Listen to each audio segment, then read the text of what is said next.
Why is it we don't know about this seed in us? Because I think endlessly we preachers have preached to you that you will never satisfy God's righteousness and holiness until you do something. Are you listening to me now? This is very important. If it is ever preached to you that you must do something to satisfy God's righteousness, you're being lied to. Why?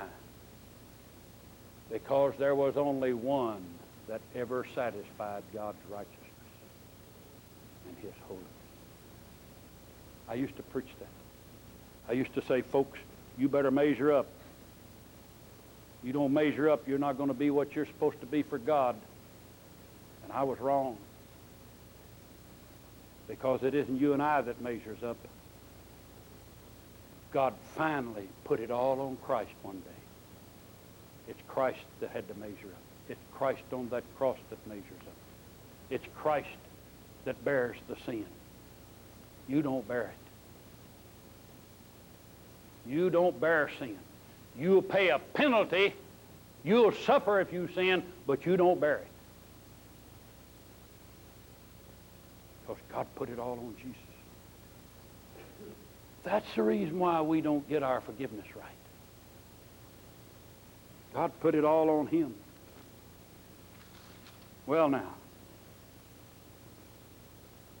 it is only Christ that satisfies God as to the law of sin. What sin? All past sin, Abraham saved by Calvary. All present sin, you and I are saved by the cross.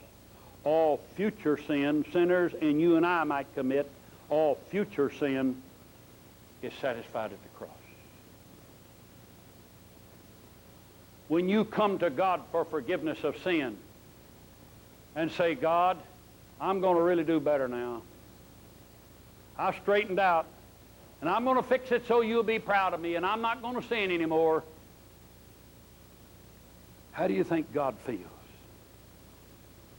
when one day, knowing what you were able to do, knowing what Lucifer had already done in Adam, how do you think He feels because of the past, when on that day He took all the sin ever to be committed and He put it in the body of His priceless Son and killed Him? To have you come along later and say, now, Lord, I'll measure up. I'll be fit. I'll do it. How do you think that makes Him feel? I know His reaction to you is love. But if He's touched by the feeling of our infirmity and can be hurt by what we do, I don't think you could hurt God any more than ever saying, God, I'll measure up. I'll get righteous. I'll be right. I'll straighten it all out. When He had to look that day and turn His back on His most priceless possession, the one He loved most, who bore that sin, even the sin you're in now, even the wrong you're in now, and the wrong you're going to do. He said, I'm covering it right here.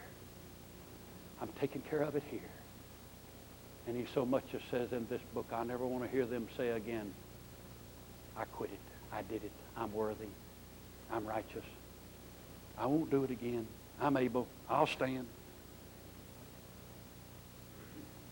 By grace are you saved, and by grace are you kept saved. By Christ's death are you alive, and by His death do you stay alive.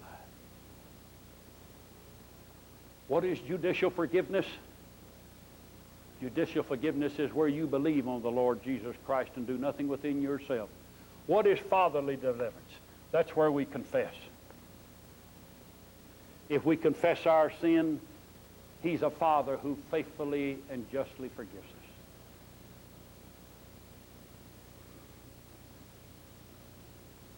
Oh, we'll say, I'll not do it again, Lord. But He isn't banking on you to not do it again. He's banking on that seed. Yeah, Lord, I'm going to love you to the end this time. He won't depend on what you said. He'll depend on that seed. Are you following me? That's what He's always done, and that's what He'll always do.